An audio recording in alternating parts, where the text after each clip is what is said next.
السلام عليكم، يا مساء الفل والورد والياسمين، يا مساء السعادة والهنا، يا مساء الرضا، يا مساء كل حاجة حلوة في الدنيا على عيونكم، يا أحلى اخوات في الدنيا. يا رب كلكم تكونوا بخير وفي أحسن صحة وفي أحسن حال وفي راحة بال، اللهم آمين يا رب العالمين. يا رب يريح قلوبنا ويريح قلوبكم ويصلح حالكم وأحوالكم ويكفينا ويكفيكم شر فواجع الأقدار يا رب العالمين. ولا يخضكم ولا يوجعكم ولا يفجعكم على أي حاجة غالية عليكم وعلى قلوبكم يا رب. يا رب ما تمتحناش في ولادنا ابدا يا رب، يا رب ما تمتحناش في ولادنا ابدا يا رب، اللهم امين يا رب العالمين. لو كنت لسه اول مره بتشوفيني، انا ام حنين ودي قناتي. اتمنى تدعميني وتشجعيني بلايك للفيديو لو وكومنت قمر زي كده. لو لسه ما اشتركتيش في القناه، فضلا وليس امرا اضغطي على زر الاشتراك وفعلي زر الجرس على الكل عشان يوصلك من اختك كل جديد بنزله. وانا النهارده كده جايه في فيديو جديد، فيديو كده فيه كلمتين في المختصر المفيد. لو عندك بنت زي عندي كده، طبعا اغلبيه البيوت كلها فيها بنات، ربنا يخليهم يا رب كده كلهم جميعا يا رب كده ويحرسهم. لو عندك بنت علميها تقول لا، لو عندك بنت علميها تعترض، لو عندك بنت احتويها وطبطبي عليها واحضنيها وصاحبيها على قد ما تقدري. اديها الحنان واديها الاهتمام، عشان لو ما لقيتش الحنية والحنان في بيتها معاكم ومع باباها، صدقيني هتدور عليها بره، وساعتها الوضع مش هيبقى ألطف حاجة. فاحنا دلوقتي عيالنا لسه في ايدينا، نقدر دلوقتي نلحق يعني ايه قبل ما يفوت الاوان. تقدري تعلمي بنتك من وهي لسه يعني عندها 3 سنين، وهي لسه عندها 3 سنين تقدري تعلميها تقولها ده لا وده صح وده غلط، هتكبر عليه. يعني بنتك مثلا دلوقتي عندها 3 سنين، يجي مثلا اخوها او صاحب اخوها ما ينفعش يسلم عليها وياخد ويحضنها كده ولا يبوسها، يجي يبوسها تقول له لا انا ما ببص الصبيان. يسلم عليها سلام مطبطبه كده ماشي، مش اكتر من كده. اللي تحس معاه فيها يعني تحس معاه كده بخبث تقول له لا، ما بحبش حد يطبطب عليا، ما بحبش حد يحضني او يحط ايده عليا بصوت عالي كده، لا ما تخافيش. وصدقني دي مش هتبقى قله ذوق من بنتك ولا حاجه، لا احنا في ظل الظروف اللي احنا بنسمعها دلوقتي والكوارث اللي بتحصل والحاجات اللي بنشوفها حوالين مننا تخليكي تبصي تبقى حاطه عينك في وسط راسك، تخليكي يعني اللي هو ايه. ودايما الغدر ما بيجيش الا من اقرب الناس. صدقوني الحاجات اللي احنا بنسمعها وبنشوفها حاجات تشيب، تخليكي تبقى محاوطه كده على بنتك بايدك كده واسنانك كده زي ما بيقولوا. فانت علميها تقول لا لما تحس بحد ان في مثلا بيطبطب عليها بطريقه مش كويسه، بيبصها بطريقه مش كويسه، ولا بيحضنها حتى لو يقول لك ده لسه صغيره مش اهم حاجه، لا لا، الصغير بيكبر. فلو انت سبت بنتك من دلوقتي عادي احسن عمه عادي واحسن اخو صاحبك عادي، لا اخو قصدي صاحب اخوك عادي، لا كل ده لا ما ينفعش. علميها كده، عوديها ان وهي لسه في الحضانه هي ما تلعبش مع الصبيان. طبعا في الحضانه بيبقوا مخلطين البنات على الصبيان والدنيا زي الفل، فهي لازم تعرفها تبقى عارفه ان لا البنت ما بتلعبش مع الا مع البنت اللي زيها. الصبيان مع الصبيان، دايما بقعد كده لاولادي الصبيان مع الصبيان والبنات مع البنات. فاحنا اتربينا على كده، فلازم نعود ولادنا على كده، عشان دلوقتي بقى الدنيا بقت مفتوحه قوي على بعضها وبقى الموضوع عادي كده وفري، فالدنيا كده كلها بتبوظ. عرفي بنتك ان لا، انت بنوته ما ينفعش تلعبي مع اللي مع بنوته زيك، الصبيان لا عيب. فهي هتكبر على هذا الوضع. عرفيها كده في الحضانه حد يطبطب عليك، حد يقول لك حاجه كده، حد يقول لك حاجه كده، ما ينفعش اعترض واقول لا بصوت عالي واصرخ. وما يهمكيش حاجه تاني بعد منها. واقطعي دايما الحاجز الخوف اللي بينك وبين بنتك. بنتك دايما ممكن تبقى ماما اصلا انا كنت خايفه اجي احكي لك عشان ما تزعليش، لا اقطعي الخوف اللي ما بينك وما بينها ده. يعني ما تخليش في حدود بينك وبينها، لا اكسروا كل الحدود. لا كده احنا ما ينفعش ما بيننا يكون في حدود. انا وانت صحاب واخوات. قولها دايما الكلام الحلو اللي وديها الحنيه والدلع والطبطبه، وخليها تبقى هي الدلوعه اللي في قلب البيت. فاهمين قصدي؟ كل الحاجات الحلوه دي لازم توفرها لها علشان ما تدورش عليها بره، علشان انتي مش هتستحملي تتوجعي صدقيني.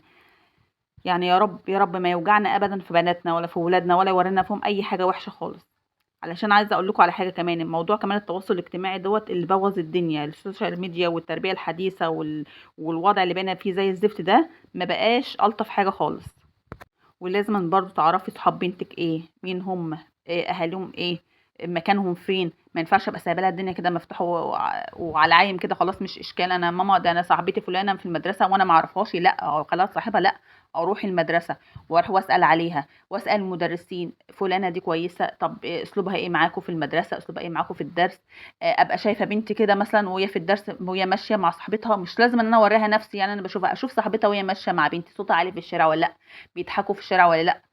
لان دايما الصحبه، لو الصحبه كويسه بتجر الصحبه كويس. لو بنت كويسه صدقيني وصاحبه واحده سلوكها مش كويس، صدقيني هتجرها. حتى لو انت بصي ضامنه تربيه بنتك دي 100% مستحيل مش هتتغير، لازم هتتغير، اسلوبها هيتغير، طريقتها هتتغير، لان الصاحب ساحب، صاحب ساحب. فليه؟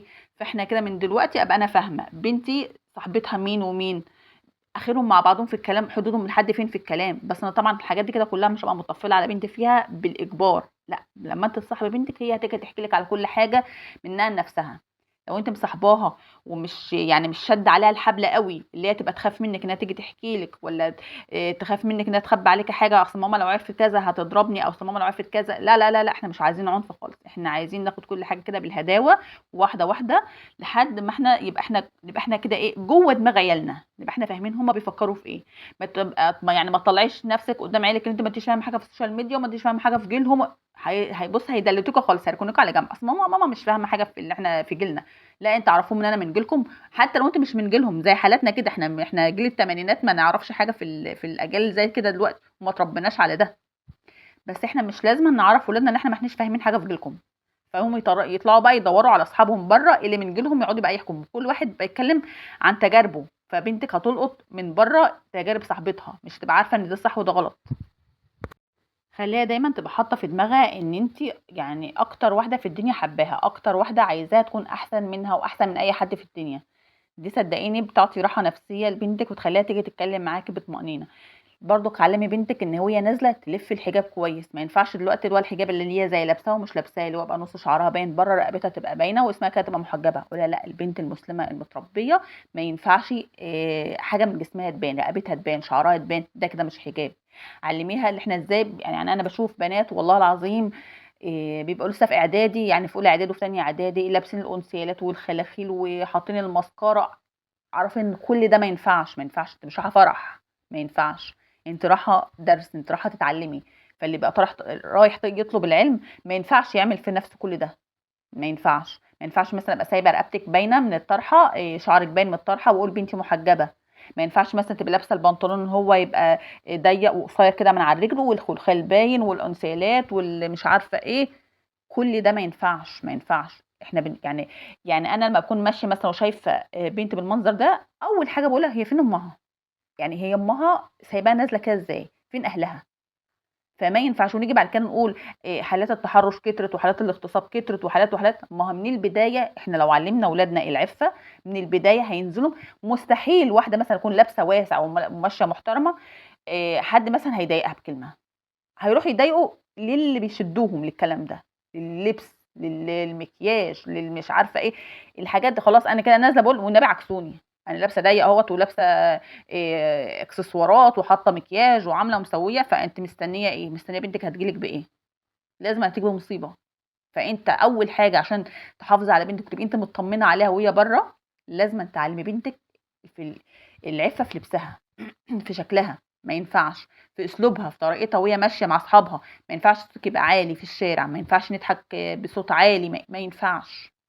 ولو انت لقيتي مثلا بنتك ماشيه مع صاحبه بتحط مكياج ولا لابسه كده ولا لابسه كده، صدقيني مع الوقت هتلاقي بنتك بتتجرجر بقت زيها، من غير بصي من غير ما تحسي.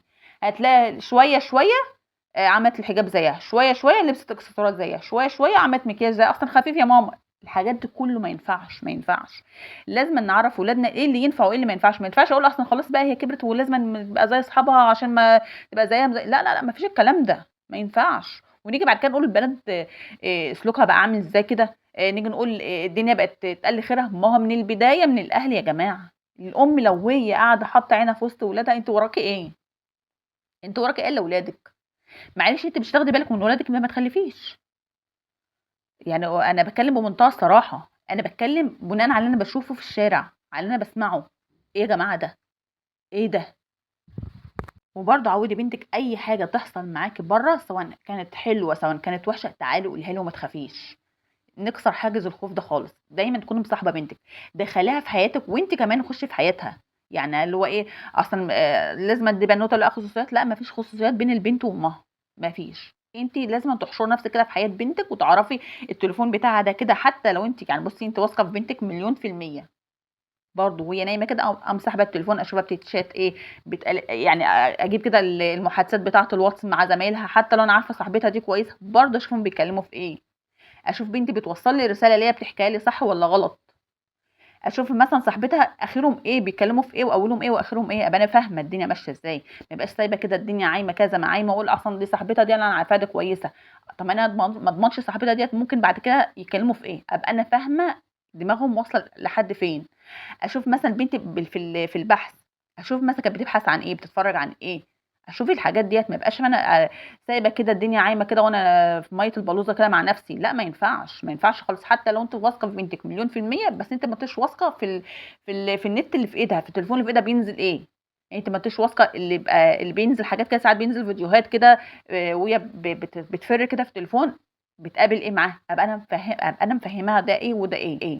وبرضه زي ما قلت لكم الاجازه جايه، خدي بنتك خرجيها، خروجي انت كده معاها، دخليها معاكي المطبخ، علميها حاجه جديده، شجعيها. حتى لو الحاجه طالعه يعني استغفر الله العظيم يا رب مثلا ما تتاكلش، معلش عرفيها عادي حبيبتي احنا كلنا كنا كده وما فيش حد مثلا دخل المطبخ واتعلم من اول مره. شجعها على الحاجات ديت.